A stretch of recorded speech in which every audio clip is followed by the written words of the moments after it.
晨儿，你们打人抢人家银子了？师傅，我们都是小孩子，怎么可能打得过大人？胳膊能顶得过大腿吗？谁家小孩那么小能打得过大人？难道草民还能自己把自己打成这样啊？还有他还说草民是他爹呢，说什么他娘生病了，让草民给他拿银子，草民都不认识他呀。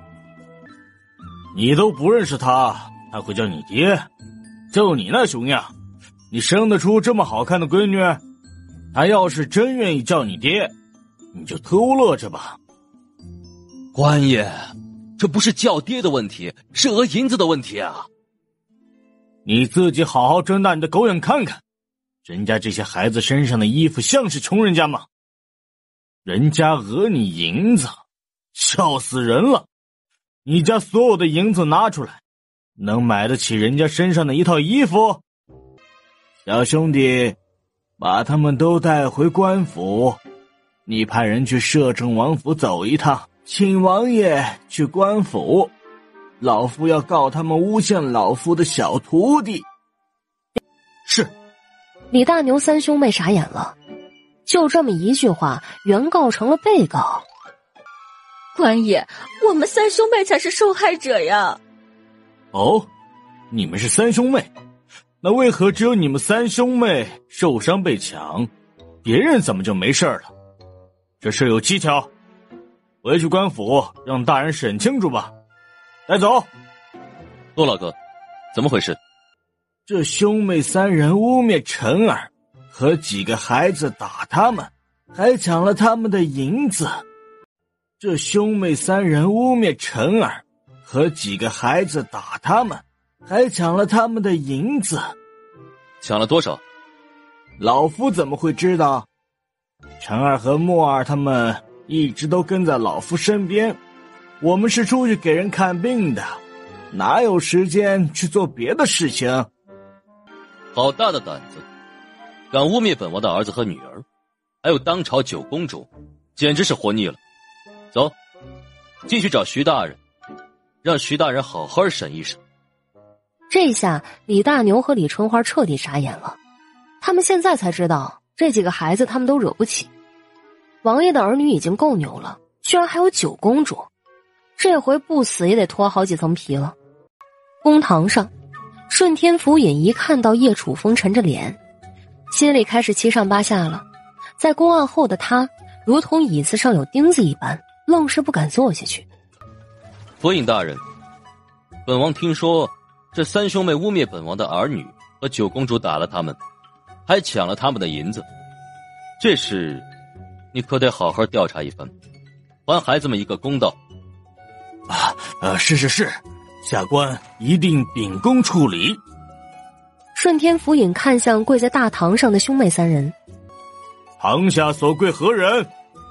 李家三兄妹报上自己的名讳，府尹大人再拍惊堂木。你们说，这几个孩子打了你们，还抢了你们的银子，你们倒是说说，他们是如何打的，抢了多少银子？李家三兄妹只好硬着头皮把事情的经过又说了一遍，也各自报出了他们被抢的银子，加起来就是13两银子。七公子，你们身上带银子了吗？大人，我们出门基本上都是带银票，也会带一点点碎银子，但身上不会带10几两银子。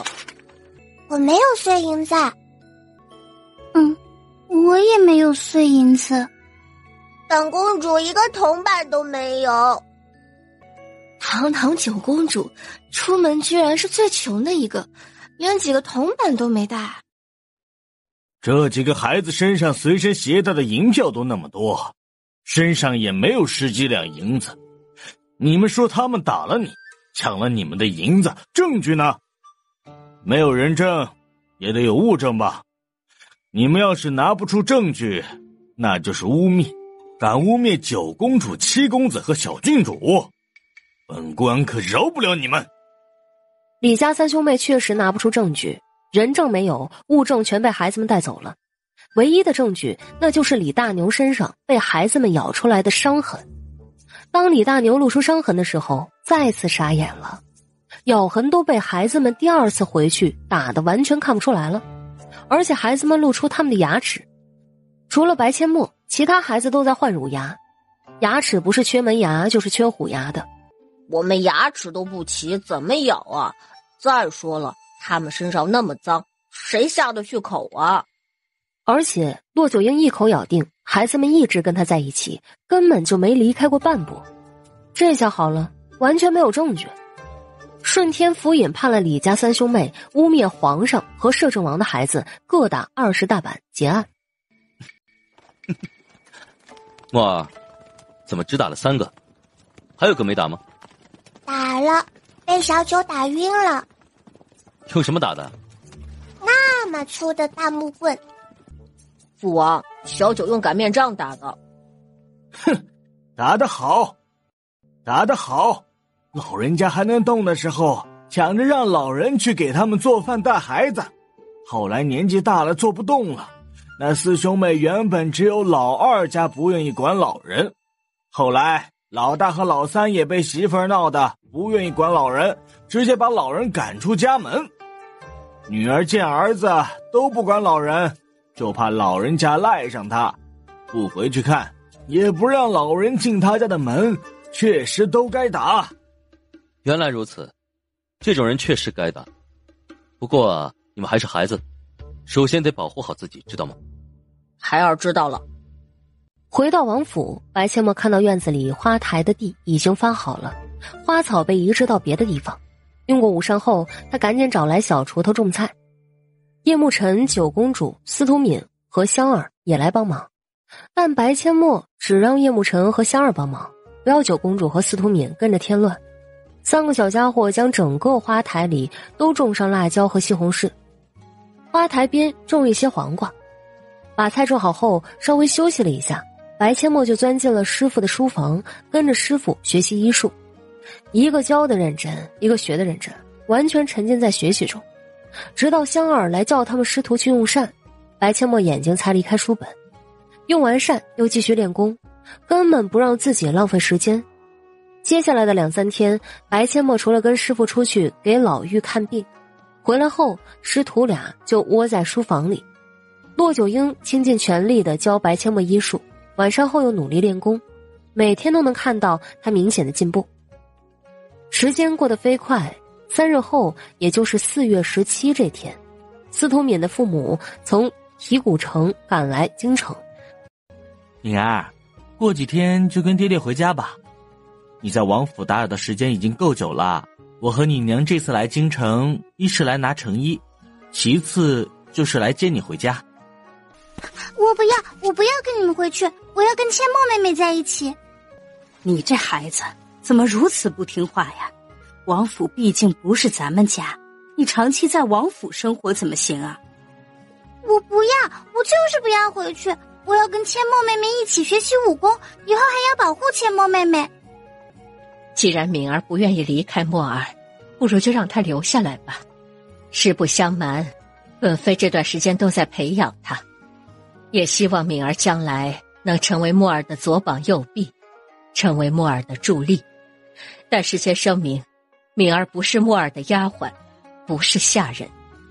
这不是丫鬟，也不是下人，那这是朋友，是姐妹。既然王妃娘娘这么说，那在下有何理由不答应？小女能跟着小郡主是她的福气，敏儿还不快谢过王妃娘娘。多谢王妃娘娘。好了，以后你也要努力学习，将来才能帮到墨儿。我记住了。和司徒敏父母聊了一会儿，秦若霜便带着他们去了成衣铺，而白阡陌依旧沉浸在学习中。叶楚风和秦若霜忙得脚不沾地。4月19是墨儿的生辰，他们俩夫妻也选择在这一天把墨儿的成衣铺正式开业，当做给墨儿4岁的生辰礼物。就连白俊宏和聂文静都在成衣铺里帮忙，只有白阡陌一人蒙在鼓里。成衣铺已经准备妥当，就等着后天开业。当司徒敏的父母见到成衣铺里挂着的成衣时，夫妻俩笑得合不拢嘴。王妃娘娘，在下想把每个样式的衣裙都拿一些，上等布料和普通布料的都拿。实不相瞒，在下在提古城和周边城镇总共弄了3个店铺，就等着拿成衣回去挂匾开业了。要是生意红火，在下还打算在其他城镇也弄几个店铺。那有何问题？现在本王和本妃又招揽了不少裁缝，完全不用担心拿不到成衣。4月19这一天，一大早，香儿就给白阡陌准备了一套喜庆而漂亮的衣裙。香儿，换一套，我要去练功，这套衣裙会弄脏的。大小姐，王妃娘娘说了，你今天不练功，也不学艺术。为何？因为今日要带你出去玩。夜幕神的声音从门口传来，7个哥哥没去书院，准备给白阡陌过4岁生辰。早膳过后，太上皇和太后牵着白阡陌和九公主的小手，一大家子包括司徒敏和他的父母全都一起出门，往京城最繁华的街道走去。这大清早的一家人出动，是要去哪儿啊？见白阡陌一脸懵，太上皇问：小丫头，怎么了？王祖父，咱们这么多人是要去哪儿啊？你很快就知道了。九公小八妹，四皇叔说要给你个惊喜，现在不能告诉你哦。惊喜？嘿嘿，我知道了。太上皇瞪了九公主一眼：就你话多，小莫儿丫头那么聪明，你这么一说，她还能想不到吗？很快，一行人来到成衣铺门口。让白阡陌意外的是，除了父母和姐姐，居然还有许多眼熟的面孔。那些都是过年宫宴的时候，他和母妃拉来的京城贵女。王祖父，孙女没猜错，果然是成衣铺开业。你这个小机灵鬼哟！今日可不止成衣铺开业，还有一件大喜事。小丫头，你能猜出来吗？还有大喜事？孙女猜不出来。那就别猜了，你很快就会知道的。就在这时，皇上和皇后一身便装，身后跟着一群同样便装的御林军，心情愉悦地出现在众人的视线中。皇伯伯，皇伯母！皇上笑着蹲下身子，张开双臂迎接小嬷嬷。小丫头扑进皇上的怀里，搂着皇上的脖子，仿佛他们才是久别重逢的父女一般，亲昵的不得了。皇伯伯，没想到您和皇伯母都来了，侄女好开心哦。朕的小侄女4岁了，朕能不来吗？啊，今日是4月初几？今日是4月19，是你的生辰。傻丫头，整天就知道学习，连自己的生辰都忘了吧？还真忘了。人群中看到皇上亲自抱着白阡陌，皇后在一旁轻言细语，极其温柔。白芊芊紧紧地攥着拳头，心里极度的抓狂。白俊宏注意到白芊芊的神色，冷着脸开口：芊儿，你要是不舒服就回去休息。父亲，我没事。芊儿，为父提醒你一句，该是你的就是你的，不是你的你强求也强求不来，懂吗？女儿明白了。同样是白将军的女儿，凭什么四妹妹可以留在王府？凭什么皇上和皇后都那么喜欢她？为什么那么多人都愿意围着她转？更远处，白老夫人躲在角落里，伸长脖子往成衣铺这边看。几个月不见，她苍老了很多。如今远远看到皇上亲自抱着白阡陌，皇后也是一脸的宠溺。白老夫人石化了，错了。当初被自己嫌弃、被自己百般刁难的4丫头，才是白家真正的福星啊！4时中旬，开业吉时已到，在皇上和叶楚风的主持下，叶幕林点燃门口的2大串鞭炮，鞭炮声响起，叶楚风飞身揭开牌匾的红绸，露出阡陌成衣铺京城总店几个苍劲有力的烫金大字。各位父老乡亲，今日是本王的义女白阡陌4岁的生辰，这个成衣铺的牌匾就是以她的名字命名。也是本王送给他的生辰礼物。凡是今日进店购买成衣的顾客，真诚的为本王的义女送上一句祝福，将享受8折优惠，仅限今日。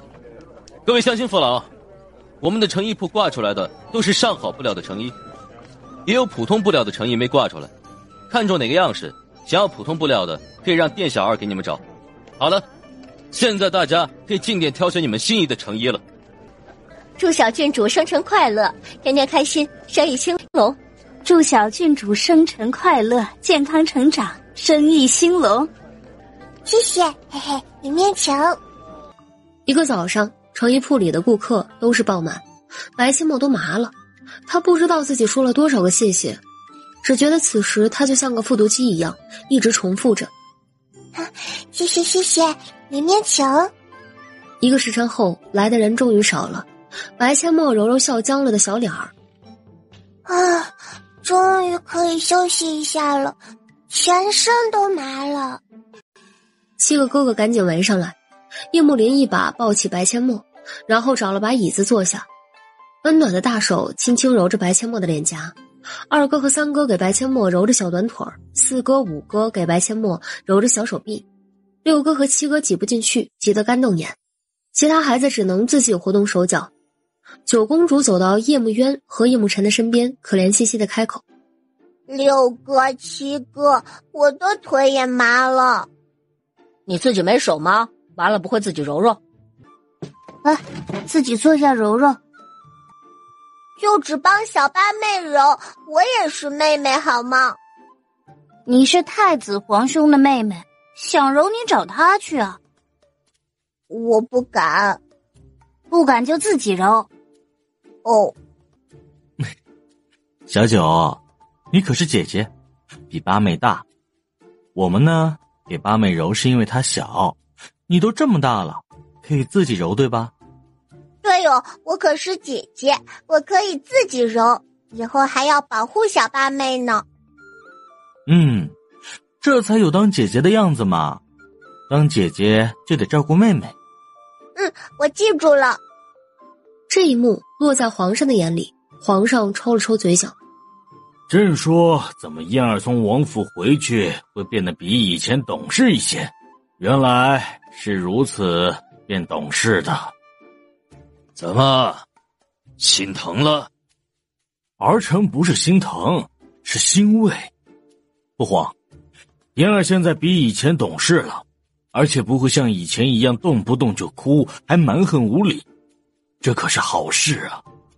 没错，你把她交给皇后这事做得对，做得更对的就是让她跟墨儿小丫头在一起。你是不知道呀，墨儿小丫头每天除了吃饭休息的时间，其他时间都在学习。别看她才4岁，每天什么时间该做什么，她自己都安排得明明白白。跟这样爱学习的孩子在一起，嫣儿也会受到很大的影响。父皇，儿臣还想让太子去王府住一段时间，让他也好好学习学习。你可拉倒吧，太子都多大了，你让他去王府学什么呀？他去王府别把姑的小乖孙都给带坏了。父皇，太子也没您说的那么不堪吧？太子有多讨厌嫣儿，有多讨厌小孩子，你不知道呀？王府那么多孩子，他能安心在王府学习？不对，宫宴的时候朕没发现太子讨厌墨儿丫头呀。反正姑不同意太子来王府，别让他来打扰姑的清静。回去得再问问太子，是不是所有小孩他都讨厌。一回到王府，司徒敏便激动地搂着白千墨。千墨妹妹，等你去了我家，我带你去海边捡贝壳。你家住在海边？对啊，离大海很近呢。嘿嘿，那太好了，可以去赶海了。我还没有去过海边呢。你那么小，怎么可能去过？我马上就8岁了，都还没去过呢。七哥，我们去看看金庸吧。好。2个小家伙牵着手往后院走去，司徒敏则去找他的父母。两只金鹰见到两个小家伙，立马把脑袋往两个小家伙怀里钻，似乎在抱怨两个小家伙中午没来喂他们。好啦好啦，过几天带你们去剔骨城玩，给你们烤鱼吃。雌鹰低叫两声，兴奋地用嘴巴叼着白阡陌的衣裙，不停地往他的后背上拉。雄鹰亦是如此，叼着叶慕辰的衣服拉个不停。两个小家伙爬上金鹰的后背，金鹰啾啾叫两声，展翅高飞。听到动静的叶楚风和骆九鹰追过来，两个小家伙已经被金鹰带着飞老高了。这两个孩子又要去哪儿？老夫也不知道，不过不用管他们，有金鹰在，他们不会有危险，应该很快就回来了。两个小家伙要出去也不知道说一声，真是的。金鹰带着两个小家伙兴奋地在京城上空飞了一圈，才返回王府。两个小家伙又和金鹰玩了一会儿，才返回前院。看着花台里的花花草草，白阡陌又想把那些花草挖掉种菜，但有几株名贵的花草在花台里，挖掉有点舍不得。就在白阡陌纠结要不要把其他那些不是名贵的花草挖掉的时候，太子叶为民手里拎着礼物来到王府。太子皇兄，你怎么来了？怎么，皇兄就不能来给你的八妹庆生？能，当然能。不过太子皇兄，你不是最讨厌我们这些小孩子的吗？皇兄是讨厌你们这些小孩子，不过没说过讨厌小老八。小老八，过来。白阡陌眨眨眼睛，迈开小短腿，走到了太子的面前。太子哥哥，这个呢是给你的生辰礼物，别听你七哥胡说八道啊，皇兄才不讨厌你。太子哥哥，那你为何讨厌他们？因为他们调皮捣蛋，还哭鼻子。我什么时候哭鼻子了？你没哭鼻子，但你调皮捣蛋，一点都不可爱。哎，小老八，听说你有一只金鹰，带哥哥去看看如何？好呀，在后院呢。白阡陌带着太子去后院看金鹰，两只金鹰见到陌生的太子，满眼警惕。嚯，不错呀，居然有这么大的两只，以后去哪儿啊都不用骑马坐马车喽。嘿嘿，想去哪儿可以骑着它们就飞去了。哎，小老八，把你的金鹰送给皇兄如何？太子哥哥，你是认真的吗？你看哥哥像是开玩笑吗？不行，太子哥哥，金鹰不能送给你，这两只金鹰是一对，是不能分开的。就算我愿意送给你，但金鹰也不愿意跟你走的。哥哥跟你开玩笑的，我要是把金鹰带回皇宫里啊，我都怕他们绝食自杀，还是你好好养着他们吧。太子皇兄，哎，你别过来啊，该干嘛干嘛去，别跟着我。太子皇兄，我要找小八妹。小老八现在没空。嘿嘿，太子哥哥，小九现在不哭鼻子了，是被大鹅咬了屁股都没哭鼻子哦。是吗？还被大鹅咬了屁股，居然没哭？没有哭。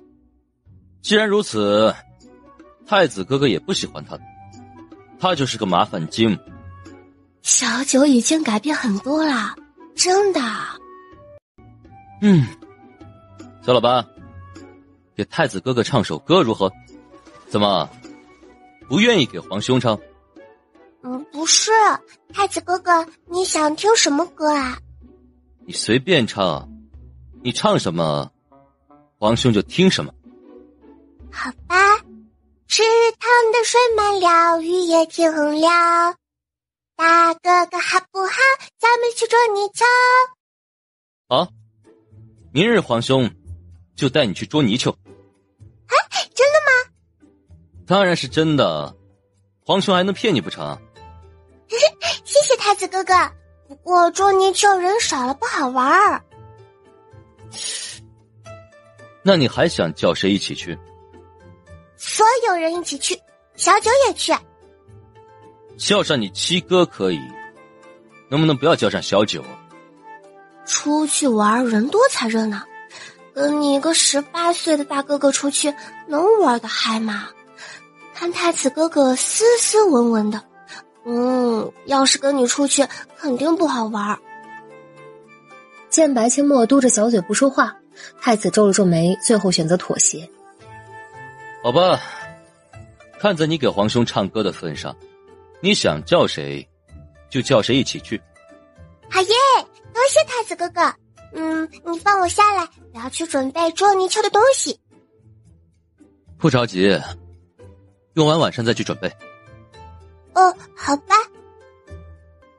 明儿这小子抽风了，他不是最讨厌孩子了吗？居然还抱着墨儿小丫头。确实有点像是抽风了。之前嫣儿靠近他都不行，一靠近就被他骂。父皇，儿臣就说嘛，宫宴的时候太子就没有表现出讨厌墨儿丫头。说不定现在明儿还是讨厌嫣儿。父皇，儿臣答应了小老八，明日带他去捉泥鳅。明日儿臣不在宫里。行，带上嫣儿。可以。太后和皇后眨了眨眼睛，一脸的不可思议。她居然愿意带嫣儿一起出去玩了？真的假的？太上皇眼睛一亮。捉泥鳅怎么能少得了姑呢？姑也一起去，把小丫头捉泥鳅的样子画下来。白阡陌嘴角微不可察的一抽，心里暗下决心，明天一定要注意形象，千万不能出糗。晚膳前，大师兄和二师兄也赶来王府，为小丫头庆祝4岁生辰。大伙儿都坐上桌，准备用膳时，白阡陌向大伙儿宣布了明日去捉泥鳅的事儿。九公主和司徒敏特别开心，只有白阡陌的7个哥哥一脸不爽地看着太子。你自己有2个妹妹，你不带出去玩，来抢我们的八妹干什么？啊，八妹要去捉泥鳅，难道我们不会带她去吗？你说什么？没什么，八妹由我们7个哥哥带，你带小九就行。本太子只带小老八，小九只是同行，不需要本太子带。被点到名的小九看了太子一眼，缩了缩脖子。谁稀罕你带了？本公主又不是3岁小孩，是要保护小八妹的。小九心里这么想，可也没胆子说出来。然而太子却一脸严肃地警告九公主：小九，你明日最好乖乖的，你要是敢惹麻烦，看我怎么收拾你。小九吓得低着小脑袋点头，不敢吭声。行了，赶快用膳，用完膳呀，去准备你们明日捉泥鳅需要的东西。晚膳过后，大伙把准备好的礼物全都送给了白阡陌，一个个精美的礼盒看得他眼花缭乱，小嘴里忍不住小声嘀咕：哇，我发财了，发财了，好多礼物啊！秦若霜把从将军府带来的春桃带到白阡陌面前。墨儿，从今天起，春桃就是你的丫鬟了。春桃，好好伺候八小姐，别让本妃失望。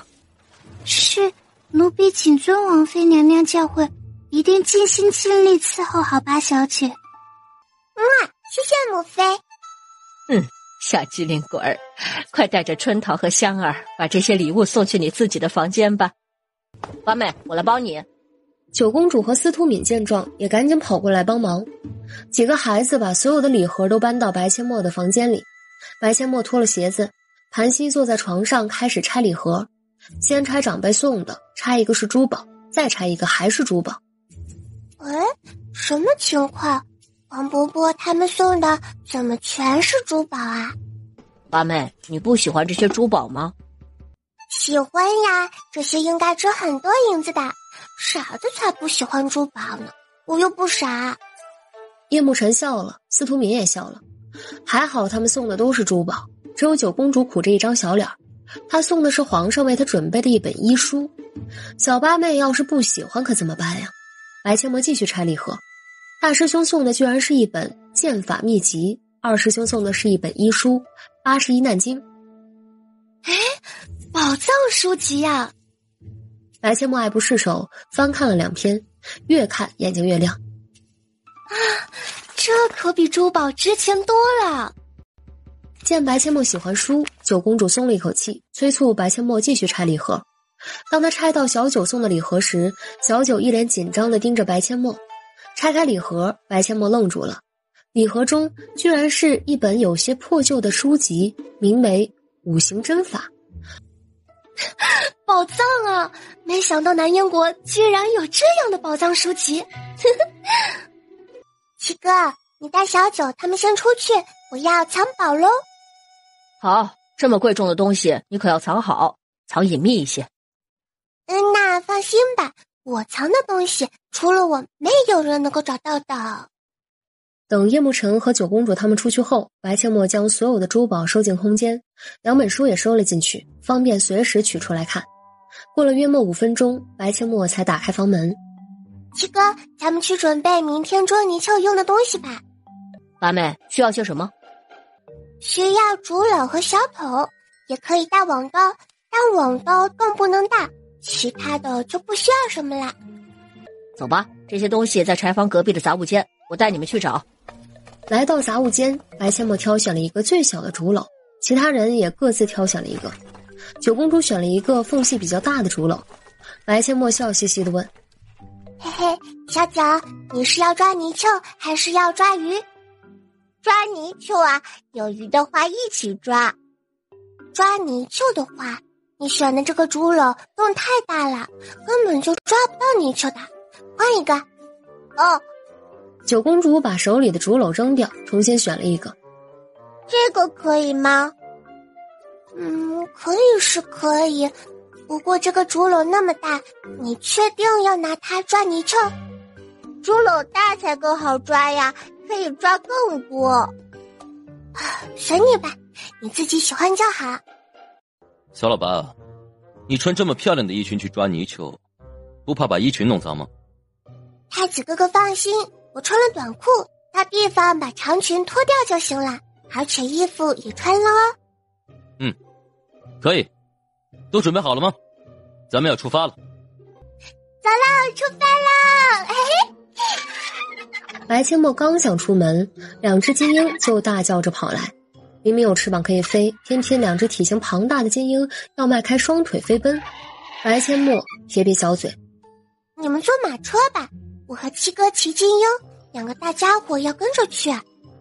田里的泥鳅还挺多，白千墨拿着小竹篓开始抓泥鳅。香儿和春桃2人拎着桶，手里拿着竹篓，吃力地跟在他的身边。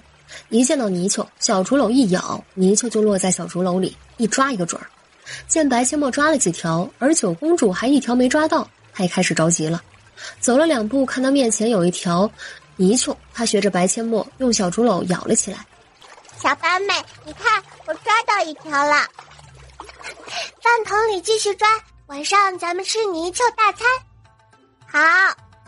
小九兴奋地伸手去抓泥鳅，但滑不溜秋的泥鳅他根本就抓不住，泥鳅直接从他的小手里又滑到了田里。别跑，我都抓到你了，别想跑掉。小九嚷嚷着又用小竹篓去咬，这次却没能成功的把泥鳅抓起来，急得他拿住竹篓追着咬，却不小心和白千墨撞在了一起。白千墨一个趔趄，眼疾手快地抓住了小九的小吊带，但小九在田里本就吃力，被白千墨一抓，他就更加站不稳了。哎呦！2个小丫头同时惊呼，一起摔进了和稀泥。离白千墨最近的叶慕辰2步跨到2个小丫头身边，伸手一把推开小九，把白千墨拉了起来。他黑着小脸指责九公主：小九，你就是个笨猪，你看看你把八妹都撞倒了，真是笨死了，你给我离八妹远点儿。小九，你就是个笨猪，你看看你把八妹都撞倒了，真是笨死了，你给我离八妹远点儿。我又不是故意的。哼，我不接受道歉，但我接受贿赂。小八妹，对不起，你要什么嘛？嘿嘿，我要你抓多多的泥鳅，衣服脏了可以换，快抓泥鳅去！嘿嘿。小九，你离小喇叭远点，再撞到他，小心我抽你。哦，知道了。八妹，没摔疼吧？没有，在田里怎么会摔头呢？放心吧，一点事都没有。然而他话音刚落，着急将泥鳅放进桶里的司徒敏没站稳，往叶慕辰的后背倒去。叶慕辰还拉着白阡陌猝不及防的被撞倒，兄妹俩面不朝下又往田里栽去。呸！为什么受伤的总是我？兄妹俩满脸泥浆，嘴里吐个不停。6个哥哥和太子脸黑的都能滴出沫来，全都快速的往白阡陌身边靠近。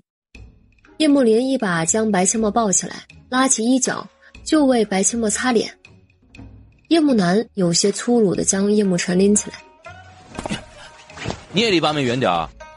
太子一把拎起司徒敏，直接将他拎着走出3、4步，才将他放下，冷着脸警告：你别再靠近小老八了，否则把你扔河里去。我不是故意的。闭嘴，憋回去，不准哭。司徒敏咬着下唇，硬生生的憋住没哭。这个哥哥太凶了。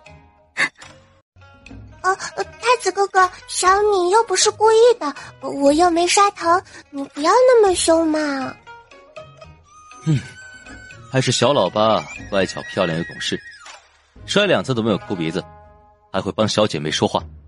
比起他的同父异母的2个皇妹，整天只知道刁蛮任性哭鼻子，不哭不闹又软软萌萌的白阡陌把他的心都萌化了。为什么这么软萌懂事的妹妹不是自己的亲妹妹？小老八，你还是跟着太子哥哥吧，哥哥保护你。太子皇兄，小九才是你的亲妹妹，我们的八妹我们来保护就行。八妹身上全是泥，别把你的衣服弄脏了。嘿嘿，大哥，我不用你们保护，反正都脏了，再摔2跤也没事儿，又摔不疼。你放我下来吧，我还要抓泥鳅呢，晚上吃泥鳅大餐啊。小丫头，你别抓了，快上来去河边洗洗，换身衣服，小心着凉。皇祖母，孙女不冷，孙女还要抓泥鳅呢，您别担心。哎呀，算了，难得出来玩，就让他玩个尽兴，不要把孩子们抓泥鳅的画面画下来，挂在房间里每天欣赏。孩子都睡得满身是泥了，你还有心思作画？你不懂，这叫童年乐趣。想想姑小时候，每天除了学习还是学习，哪里享受过这样的乐趣？遗憾呀。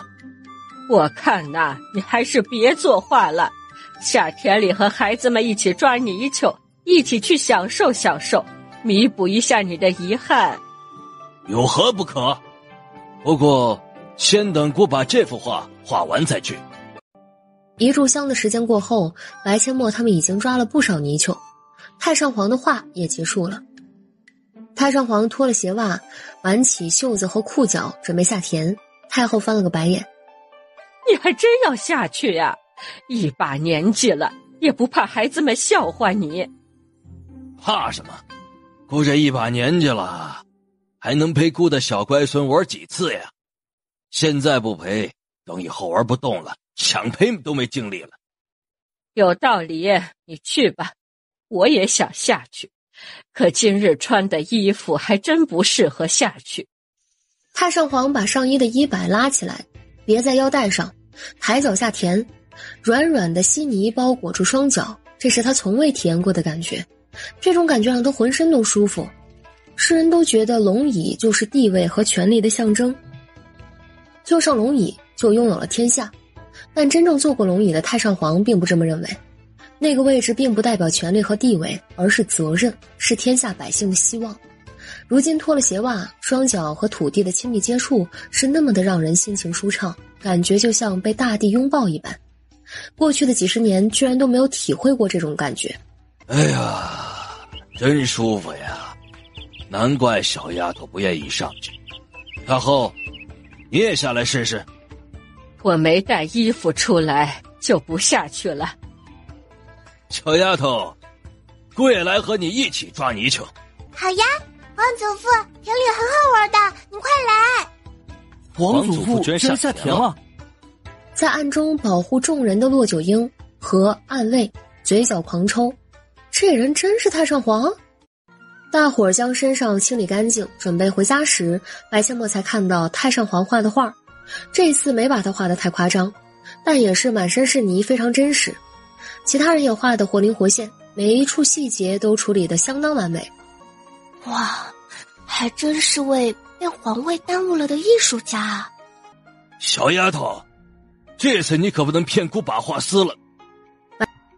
王祖父，不会的，这幅画又不像上次那幅那么难看，怎么会让您撕了呢？上次那幅也不难看呀，照着你的样子画的，那么生动的一幅画，居然被你骗得亲手撕掉，姑啊，可是心疼了很久呢。哪有小孩子屁股翘那么高的？皇祖父，孙女怀疑你就是故意的。小丫头，不用怀疑，你皇祖父他就是故意的。哼，饿了没有啊？我饿得前胸贴后背啊。马车上有好吃的，快去拿，吃完回家。哎，好耶！回到王府的白千墨钻进自己的房间，从空间里取出81难经，认真地看了起来。直到接近晚膳时间，白千墨才将书本收进了空间里，走出房间，去了叶楚风的书房。父王，女儿今晚可以进宫陪黄伯伯用膳吗？女儿想给黄伯伯送点泥鳅。可以，让你七哥陪你去，父王会派人暗中保护你们。谢谢父王。白千墨跑去厨房，将厨房里做好的泥鳅弄了一份放进食盒里，拎着食盒叫上叶慕辰，兄妹俩出了王府。墨儿，你这是要去哪儿啊？我去哪儿跟你有关系吗？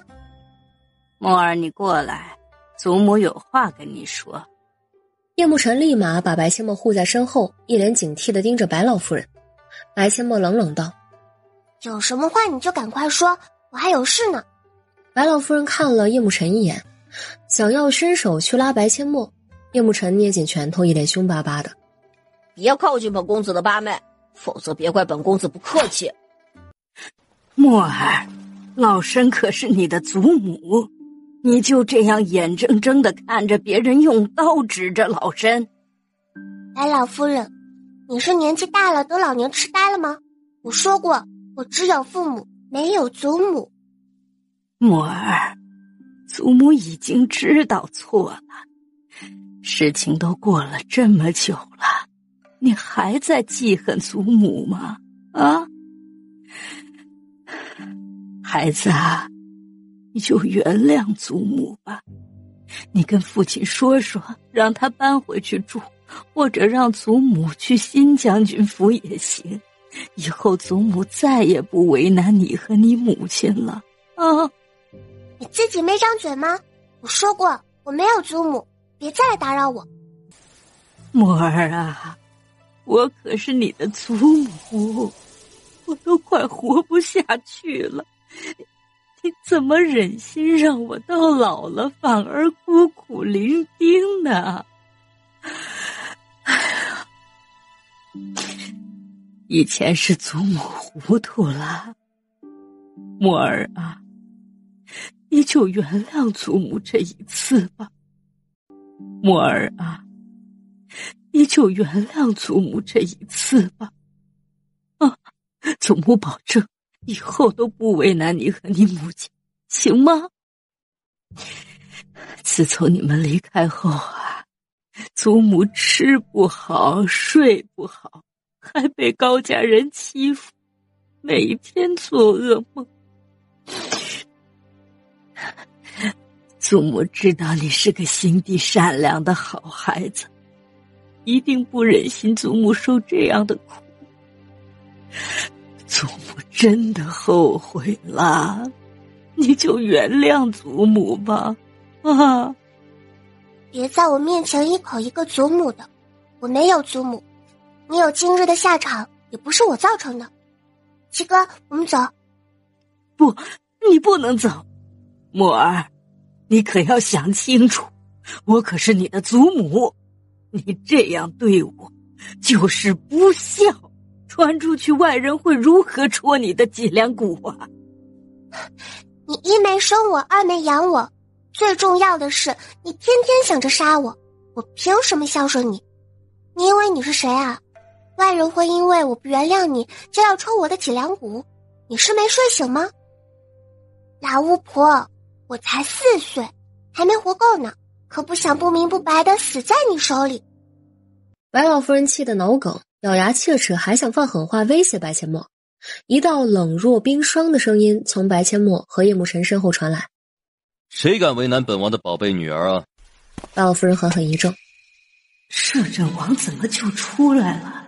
仅仅一句谁敢为难本王的宝贝女儿，就让白老夫人心惊胆战。王爷，你误会了，老身怎么可能为难墨儿？她是老身的孙女儿啊。你的孙女？哼，本王的女儿什么时候成你的孙女了？你配吗？墨儿的祖母只有一个，那就是当今太后。王爷，老身就是想孙女了，想来看看她，真的没有为难她呀。白老夫人，这话说出来你自己信吗？一个你恨不得亲手掐死的人，你会想念他？只怕是你还贼心不死，还想着谋害本王的宝贝女儿吧？我白老夫人火了半天也说不出个所以然。叶楚风对叶慕辰说道：晨儿，带妹妹进宫，等会儿泥鳅都凉了。是父王。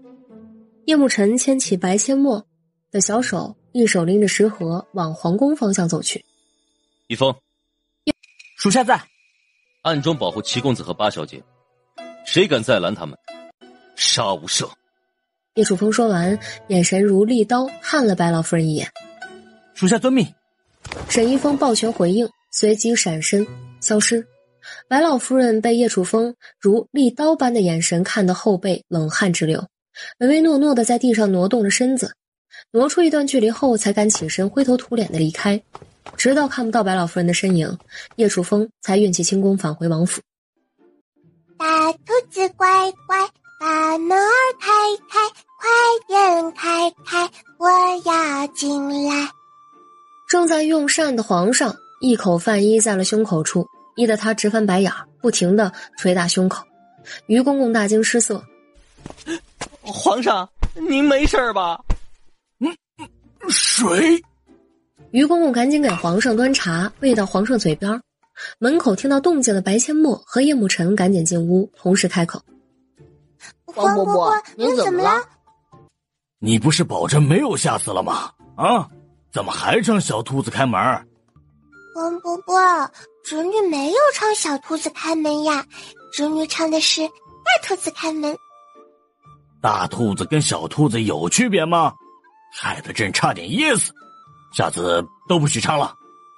啊，对不起，黄伯伯，侄女以后大兔子小兔子都不唱了。您看，侄女给您带了泥鳅哦。还算你有点良心，有好吃的知道想着朕这个黄伯伯。就是你这一来就唱歌，差点把朕给害得吃不了泥鳅。黄伯伯，侄女就是想给您一个惊喜嘛，良心大大的好。食盒打开，一盘裹了鸡蛋面糊炸出来的泥鳅，色泽金黄鲜亮，看上去很有食欲。另一碗则是一块豆腐，碗里有些汤。皇上指着豆腐问：墨儿丫头，这么大一块豆腐煮汤，你不会是拿错了吧？黄伯伯，这道菜叫泥鳅钻豆腐，豆腐里面有泥鳅哦。哦，快端出来让朕尝尝。叶慕辰将2道菜端上桌，皇上吩咐于公公夹菜夹碗筷，2个小家伙也毫不客气，爬上椅子上坐好，等着下人拿碗筷来开吃。皇上拿起筷子夹了一条炸好的泥鳅喂给白阡陌，白阡陌张口就吃。好吃，黄伯伯，你快尝尝。皇上微笑点头，也夹了一条喂给叶慕辰，才自己夹一条塞进嘴里。果然不错。墨儿丫头，今天抓了多少泥鳅？有这么大一桶呢，我们还打了泥仗，皇祖父都跟我们一起玩。一桶泥鳅呢，才给朕带这么点儿，还不够你们2个吃呢。王伯伯，多了拿不动的嘛，侄女不吃了，也给您吃，侄女吃别的菜。快吃吧，王伯伯逗你玩的，多吃点。白阡陌点头，如小鸡啄米，眼睛笑得只剩一条缝，那模样可爱至极。和皇上用完晚膳，白阡陌和叶慕辰与皇上告别，牵着小手出了皇上寝宫，准备回家。还没到宫门口，就看到一个12、13岁的女孩正在呵斥宫女：“别跟着本公主，滚开！”八妹，我们绕开些，赶紧回家。你们2个站住！叶慕辰和白阡陌假装没听到，继续往前走。叶慕辰，干嘛？你没听到本公主让你站住吗？六皇姐，你又没指名道姓，我怎么知道你是不是叫我？这里还有别人吗？3个字还没出口，就被叶映雪硬生生地吞了回去。因为旁边不远处不知何时出现了几个宫女太监。六皇姐，你叫我干嘛？你们进宫来干嘛？跟你没关系。你就不能好好说话吗？你怎么说话我就怎么说话呀。本公主不想跟你说话了。告诉本公主，你们进宫来干嘛？告诉你有什么好处啊？你想要什么好处？给我10两银子就告诉你。那本公主就不知道了。给你10两银子可以，你带本公主去你王府玩。不带，王伯伯会打我屁屁的。小八妹妹，你就带我去嘛！我听说太子皇兄带你去抓泥鳅了，我还没见过泥鳅长什么样呢，你就带我去看看好不好？咦，画风不对啊！一个12、13岁的大姐姐对着年仅4岁的小奶娃撒娇，怎么看这么怪异？白阡陌汗毛都竖起来了，就连叶慕辰也是一脸便秘的表情看着叶映雪。六皇姐一定是吃错药了。叶映雪小脸一沉，狠狠地瞪了叶慕辰一眼。看什么看？叶慕辰高傲地看向宫门口，理都不理叶映雪。小八妹妹，你要是能带我去王府玩，我给你一颗夜明珠。你为何非要去王府？那么大的皇宫还不够你玩吗？你懂什么？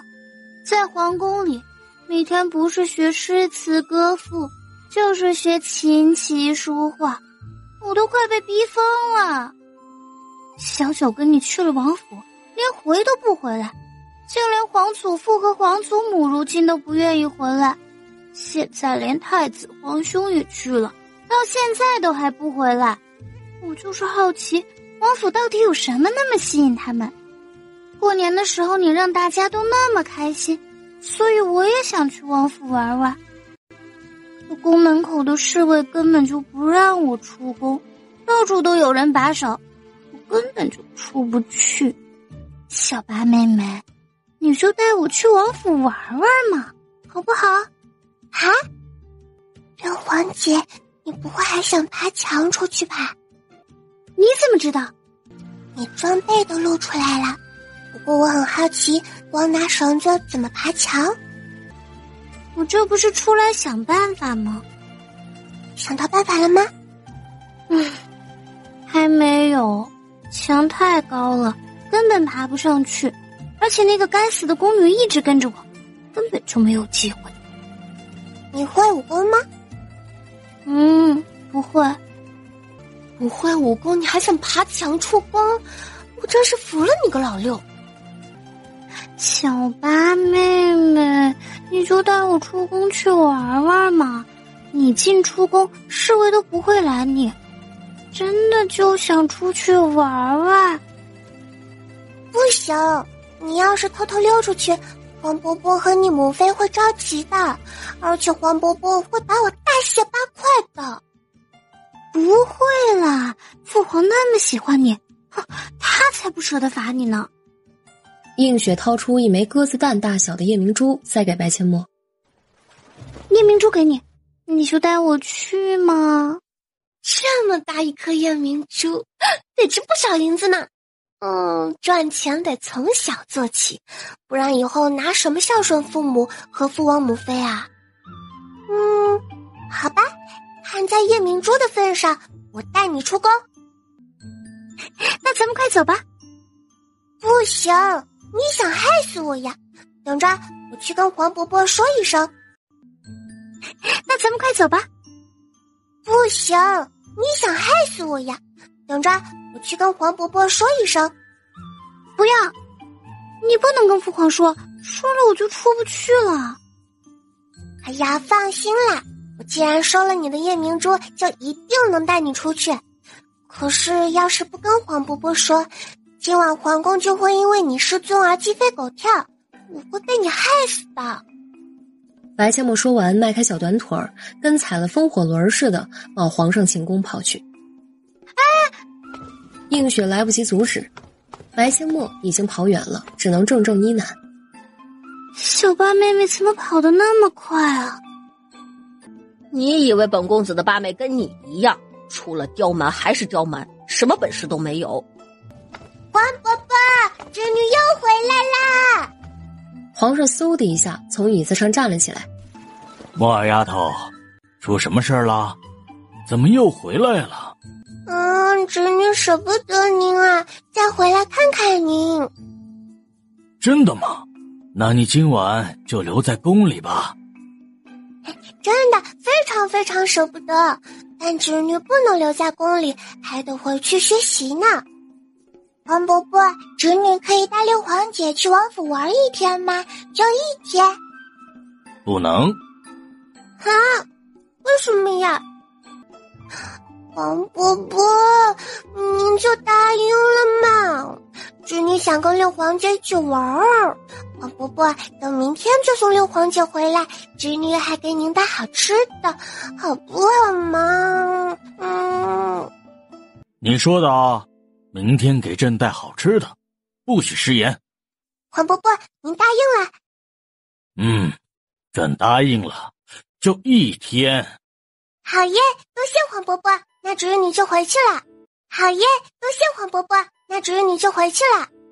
白千墨暗道：夜明珠到手了。去吧。白千墨如一阵风一般，来得快去得也快，一溜烟消失在皇上的面前。皇上嘴角上扬，心情相当愉悦。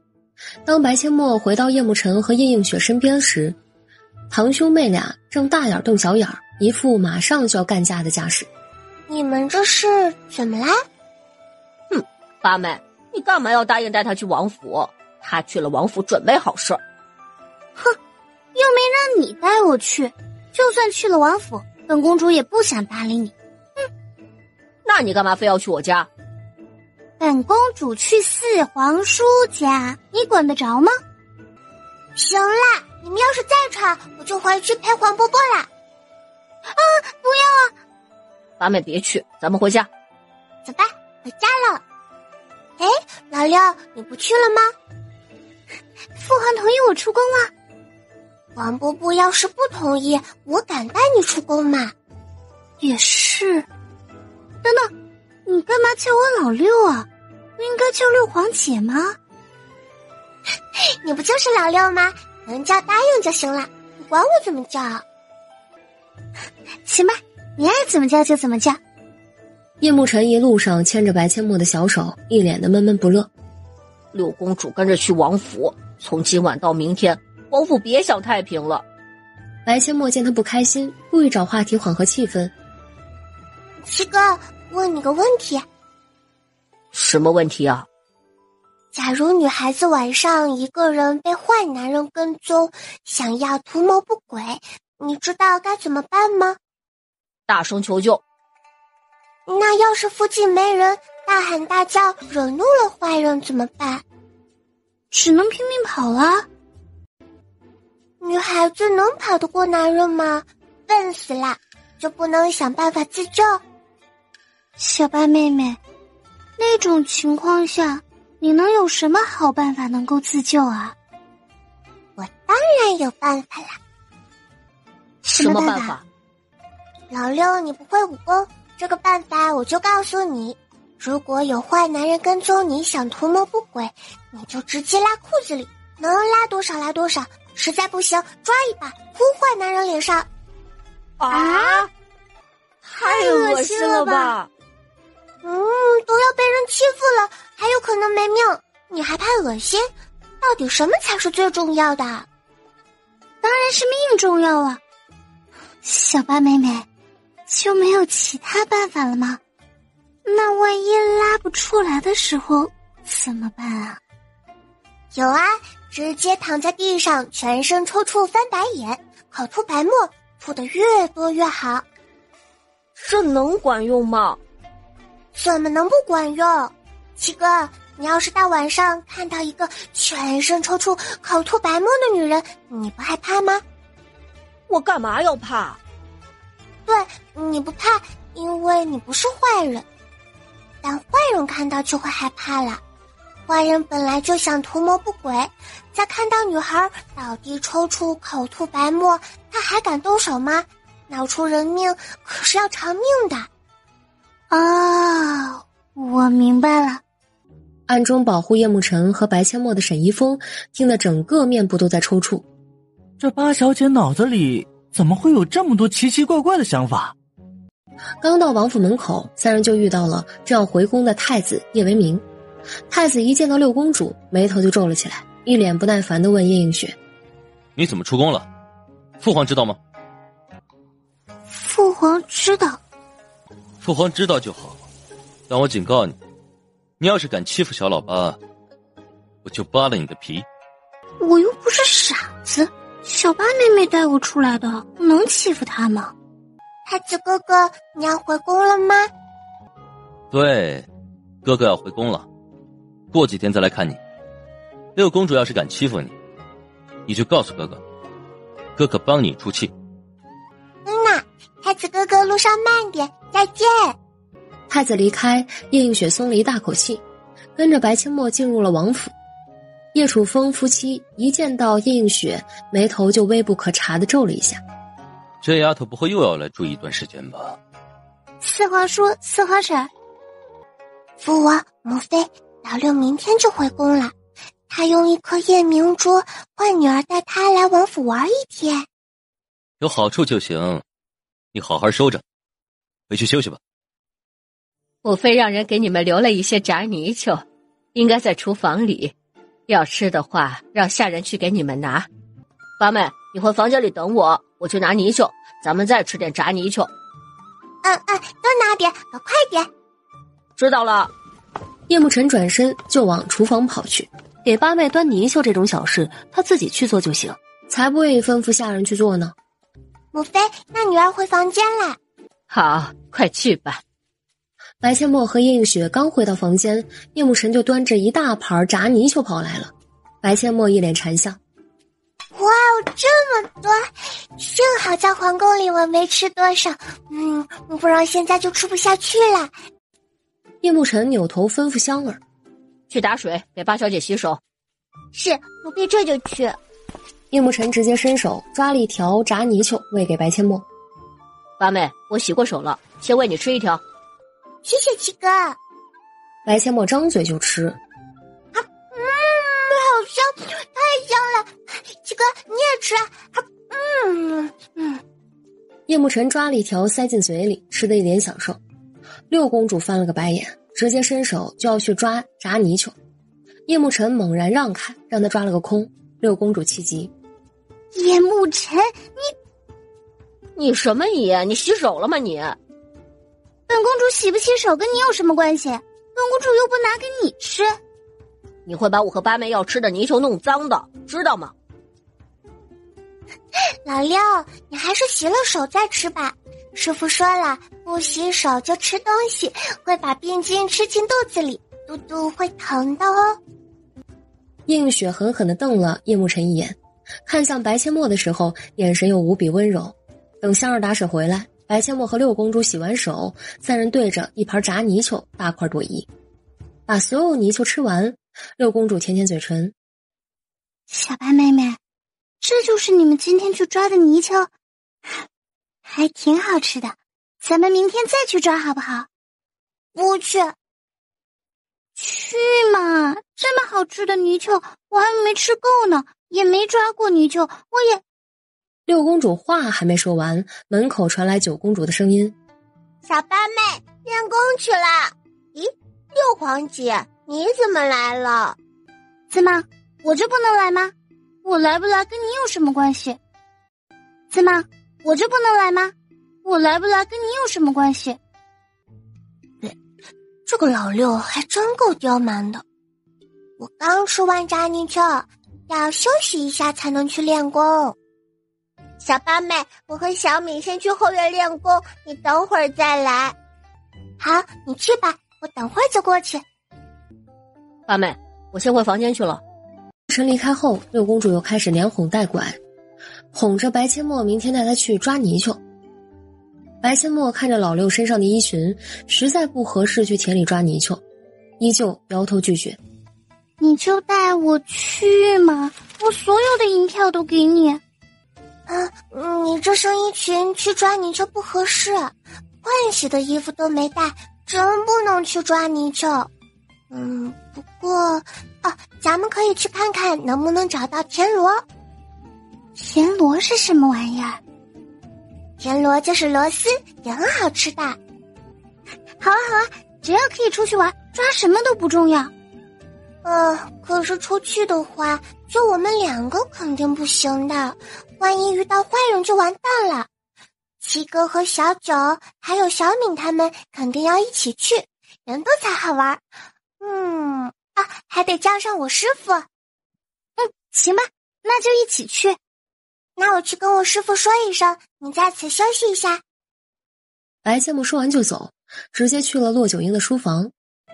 师傅，你在吗？墨儿，为师在，进来吧。师傅，咱们明日出去训练如何？当然没问题，为师明日还想教你一套剑法呢。谢谢师傅，那徒儿去练功啦。去吧。白阡陌回到自己的房间，休息了一会儿之后，便要去后院练功。一到后院，六公主就被两只体型庞大的金鹰吸引。两只金鹰一见到白阡陌就兴奋，但小奶团儿身边还跟着个陌生人，他也只是停留在原地。六公主兴奋地跑向两只金鹰，两只金鹰啾啾直叫，展开翅膀飞上了屋顶。六公主吓得一屁股坐在了地上。老六，你没事吧？没事，他们怎么见到我就飞上屋顶去了？因为他们和你不熟啊，他们不让陌生人靠近的。活该！让你一天天的欺负我，活该！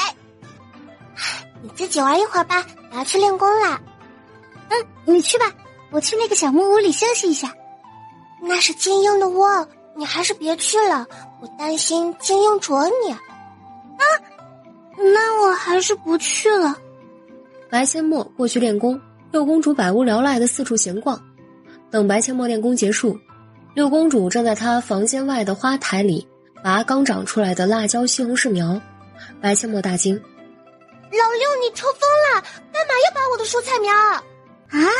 这是蔬菜苗，不是杂草，什么菜长这样啊？你拔的是辣椒和西红柿苗好不容易才长出来的，你气死我了！那现在怎么办啊？被我拔了那么多，还能怎么办？栽回去啊！愣着干嘛？去让香儿他们打水来浇菜。我这就去。白阡陌气得快冒烟了，气呼呼地跑去杂物间找小锄头，而白阡陌啊的大叫声几乎把王府所有人都惊动了。墨儿，怎么了？你现在要去哪儿啊？父王，我没事，我要去杂物间找小锄头去。叶慕辰眼尖地发现花台里的蔬菜苗被拔了不少。难怪八妹那么生气，一定是叶映雪干的好事儿。叶映雪，你给我出来！叶慕辰咬牙切齿，连六皇姐都不叫了。六公主小跑着过来，叶慕辰指着花台里被拔掉的幼苗质问：是不是你干的？我不知道那是蔬菜苗，我不是故意的。你就是个害人精，那可是八妹亲手种的蔬菜，全被你给拔了，今天就不该让你来王府的。对不起，我真的不是故意的，我不知道那是小八妹妹种的菜。对不起有何用？都被你拔了那么多了。七哥，没事的，还可以再回去。老六不知道是蔬菜苗，别怪他了。叶慕辰狠狠地瞪了六公主一眼，气呼呼地往杂物间跑去。他气死了，那可是他和八妹亲手种的。他就说六公主来王府准没好事儿。雪儿，你没事拔那些幼苗干嘛？以后记住了，墨儿院子里的任何东西你都不可以随便乱动。四皇说我记住了。小八妹妹去练功，我一个人无聊还以为是杂草，我想帮小八妹妹除草，就把这些幼苗拔了。你是脑袋被驴踢了吗？杂草能长得这么有规律？真是成事不足败事有余。就是啊，不好好在皇宫里待着，跑出来祸害八妹的蔬菜幼苗，你呀还是赶紧滚回宫里去吧。那可是小八妹妹种的蔬菜幼苗啊，被我拔了那么多，大伙生气是应该的。大哥二哥，我不怪他了，不知者不罪嘛。何况这些幼苗还有一些能够补救，重新栽回去就好啦。哎呀，该你干的事不干，出宫来捣什么乱？姑怎么会有你这么笨的孙女啊？父皇，雪儿可是堂堂公主，不知道蔬菜幼苗很正常，她已经知错了，就别再怪她了。走，去打水，帮八妹重新把幼苗栽上。兄弟二人转身就走。很快，叶慕辰拿来了2把小锄头，在7个哥哥的帮助下，白阡陌重新把幼苗栽了起来。六公主想要上前帮忙浇水，都被白阡陌的7个哥哥各种嫌弃。晚上，太上皇来到白阡陌的房间，白阡陌取出纸和符炭开始画设计图。六公主看看皇祖父，又看看白阡陌，大气儿都不敢出，生怕影响到认真作画的祖孙俩。等太上皇离开，白阡陌原本还打算盘膝坐在床上练一会儿内力，可六公主死活不回秦若霜为她准备的房间，就要跟着白阡陌睡一张床。白阡陌无奈，只好放弃练功，上床睡觉。或许是白天玩抓泥鳅把全身弄湿了的原因，又或许是长身体，白阡陌半夜毫无征兆地发起了高烧。四皇叔，四皇婶，小八妹妹全身发烫了。怎么回事啊？我不知道，我是被热醒的，我醒了就发现小八妹妹全身发热。春儿，你先去看着墨儿，我去叫骆老哥。好。小乖孙，快点好起来呀！都1天了，怎么会这么严重呀？小乖孙儿，你这到底是怎么了？怎么这么久还没有一点好转的迹象？凤儿，你还是进宫一趟，把宫里的太医都给找来。小丫头一直这样也不行啊。母后，连骆老哥都没办法让墨儿退热，您觉得宫里的那些太医能有办法吗？骆九婴再次怀疑人生了，这已经是第2次了。他各种能用的办法都尝试过，愣是没让小丫头退烧。更让骆九婴百思不得其解的是，白阡陌脉象正常，全身都查不出到底是哪儿出了问题。王爷，你还是去把太医请来，或者他们中的谁有办法也不一定。四皇叔，我去找父皇，让父皇派太医来救小八妹妹。好，你去吧，皇叔派人护送你进宫。小八妹妹，等着我去找父皇下旨，派太医来救你，等着我知道吗？一峰，属下在。你保护六公主进宫去找皇上。属下遵命。六公主也不耽搁，出了白阡陌的房间，拔腿就往大门口跑去，可见他此刻有多焦急。而皇上从晚膳前就开始眼巴巴地等着小暖团出现，可左等右等也等不到。他特意吩咐御膳房加了墨儿喜欢吃的菜，等着小丫头来陪他用膳。于公公都劝了他好几遍了，他依然不想用膳，嘀咕着是不是小丫头忘记了？时不时抬头往门口看一眼。看来是真的把朕这个黄伯伯忘记了。不等了。父皇，小八妹妹出事了！皇上猛地从椅子上站起来，差点把一桌子饭菜给掀翻。雪儿，出什么事了？木儿怎么了？你快告诉父皇，木儿怎么了？父皇，小八妹妹快要死了，您快下旨，让所有太医都去四皇叔的王府救小八妹妹。你说清楚，什么叫快死了？昨天还好好的，你们今天去了何处？出了什么事儿？昨晚睡觉的时候还好好的，半夜突然就全身发热，烫得不得了。从昨天半夜，小八妹妹就昏迷不醒，到现在身上还是很烫，一直没醒过来。来人，老奴在。传朕口谕，所有太医火速赶往摄政王府，去救治朕的小侄女，快！老奴遵旨。于公公转身就跑，跑得太急，还差点被门槛绊倒。皇上看向另一名太监，准备叫撵，摆驾摄政王府。是。父皇，儿臣也要去，等小八妹妹醒来。皇上点了点头，吩咐一旁的宫女：你马上去皇后寝宫一趟，让她赶快更衣，随朕一起去王府。皇上，木儿怎么了？朕现在也不清楚。雪儿说半夜就全身发烫，昏迷不醒，到现在都没有好转。朕不放心，一起去看看吧。那快走吧，希望木儿丫头没事。小郡主，老夫来了，你一定会没事的。可当孙太医给白香墨把完脉，做了检查之后，他直接跟雷劈了一样，呆愣当场。白香墨体温高得吓人，又昏迷不醒，但脉象平稳，根本不像生病的人。孙太医，怎么样？这太奇怪了。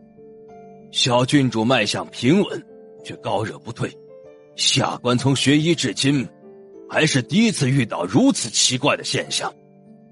老夫也是第一次遇到这种情况。上次木儿丫头发烧，虽然也是高烧不退，但那是因为木儿丫头冻伤了。可这次老夫实在搞不明白是何原因引发高烧。下官试试针灸退热有没有效果。老夫已经试过了，能用的方法全都试了个遍，可木儿丫头一点好转的迹象都没有。朕的小侄女怎么样了？孙太医，你来告诉朕。皇上恕罪，微臣实在是看不出小郡主得了什么病。小郡主脉象、呼吸都很平稳，可就是高热不退，昏迷不醒呀。你们其他人呢？别告诉朕你们诊断结果都一样。陆大夫，你怎么看？皇上，在下的诊断结果和诸位太医一样，而且能用的办法都尝试过了，没有任何效果。之前木儿丫头被遗弃荒郊野外，在下和陈二把她带回来时，也曾发了3天的高烧。当时在下也是用尽各种办法，都没能让她体温下降。3天后却奇迹般退热，而身上的冻伤也奇迹般痊愈。上次木儿丫头高烧，也是如今日这般脉象、呼吸都平稳吗？不一样，上次丫头身上有伤，脉象完全不同。怎么会这样？皇上走到床边，看着小奶团安安静静的躺在床上，伸出手摸了摸小奶团的额头。怎么这么疼？就没有别的办法了吗？皇兄，能用的办法我们都试过了。木儿丫头，你可是承诺了要陪黄伯伯用晚膳的。黄伯伯一直等着你，到现在都没用膳呢。快点起来，陪黄伯伯用膳。黄伯伯已经饿得前胸贴后背了。床上的小人儿依旧沉睡，没有任何动静。皇上直接将小奶团抱在怀里，一遍一遍地喊着：木儿丫头，你已经睡了很久了，肚子饿不饿？快起来，陪黄伯伯用膳。木儿丫头，你叫燕儿认字，黄伯母答应给你的奖励还没给你呢，你快起来，黄伯母给你很多很多银子。这整夜，所有人全都守着白阡陌，皇上、皇后、太上皇、太后和叶楚风夫妻轮流抱着白阡陌，一遍遍地喊着：墨儿快醒醒。然而一夜过去，直到天亮，白阡陌依旧高烧不退，昏迷不醒。皇上连早朝都没去，焦急地守在小奶团身边。陷入梦境中的白阡陌在别墅中醒来，换了身衣服，他回到了亲生父母的家，站在不远处，透过落地窗看向屋内，他的亲生父母倒是在家里，两人依旧恩爱甜蜜。白阡陌没有从他们的脸上看出一丝的难过。他失踪了那么久，也不知道他的父母有没有找过他，或者更应该说有没有想起过他。看着父母脸上一脸的幸福甜蜜，白阡陌笑了，笑得一脸淡漠。他们没有想起过他这个女儿吧？白阡陌对着父母深深鞠了一躬，感谢他们没有在怀孕的时候就把她打掉，感谢他们把她带到这个世界上，感谢他们给了她生命，否则她恐怕也不会意外穿越到南燕国，遇到现在的父母，遇到这么宠爱她的皇室家人。鞠躬后，白阡陌转身离开，他该回去了。可是此时他不知道要如何回到南燕国，既然不知道该如何回去，不如去买些南燕国没有的布料，反正制作成衣需要很多布料，就算现在暂时不能拿出来，以后也能想办法拿出来用。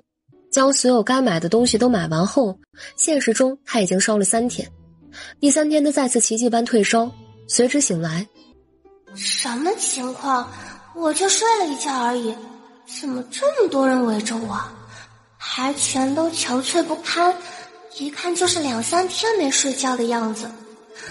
难不成自己进入梦境是灵魂离体了？不应该吧？啊，醒了，墨儿丫头终于醒了。孩子，你感觉哪儿不舒服？王伯伯，你快让开，侄女要去上茅房啊！他摸着小肚肚翻身下床，穿上鞋子飞快地往外跑，2条小短腿倒腾的跟踩了风火轮似的，一泡尿释放出去，白阡陌打了个激灵。杨妹妹差点尿裤子里。从茅房出来，白阡陌感觉自己饿得前胸贴后背，双眼冒绿光。怎么会这么饿？感觉像是饿了好久好久的样子。等等，现在已经快到傍晚了，难道自己一觉睡到这个时候？哎呀，难怪那么饿。小丫头，有没有感觉哪儿不舒服呀？皇祖母，孙女除了肚子饿，没有任何地方不舒服。你都昏迷3天了，能不饿吗？快去给本宫的小乖孙弄吃的来。昏迷3天啊，难怪那么多人全守着我，还全都憔悴不堪。白阡陌眼眶湿润了，鼻子酸酸的，有那么多人关心牵挂，白阡陌感动得热泪盈眶。皇上见白阡陌泪眼汪汪的模样，心头一紧，把他抱起来焦急地问：怎么了，丫头？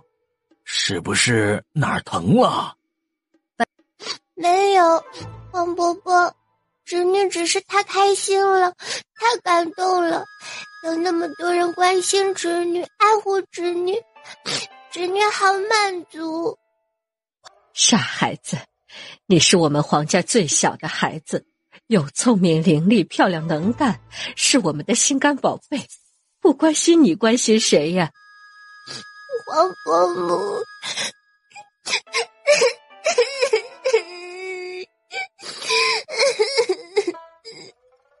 好啦，别哭了，你黄伯母说的对，你是皇家最小的孩子，又那么乖巧懂事，而且还是大家的开心果，不疼你疼谁呀？快别哭了，越哭越饿，哭也要力气的。哦，吧，妹妹，你吓死我了！你知不知道，你全身发烫那天晚上，我是被你的脚烫醒的。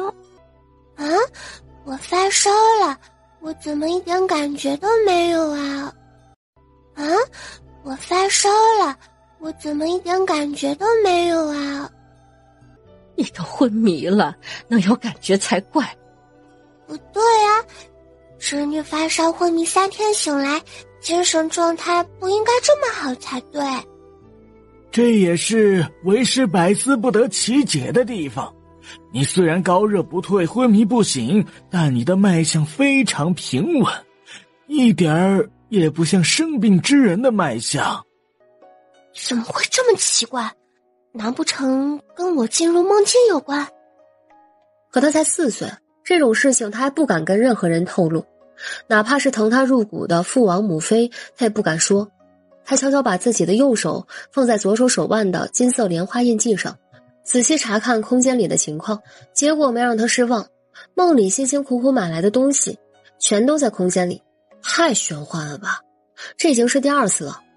这种离奇的不能再离奇的事情居然发生在我身上，妈妈蛋，恐怕玄幻小说都不敢这么写。很快下人把厨娘准备好的饭菜全都端到了饭厅。小丫头，你快多吃点儿，都3天没吃饭了。多谢皇祖母。白千墨实在是饿坏了，拿起筷子就开始大块朵颐。慢点吃，又没人跟你抢，小心噎着。不说还好，太后这一说，白千墨了一声，成功噎到了。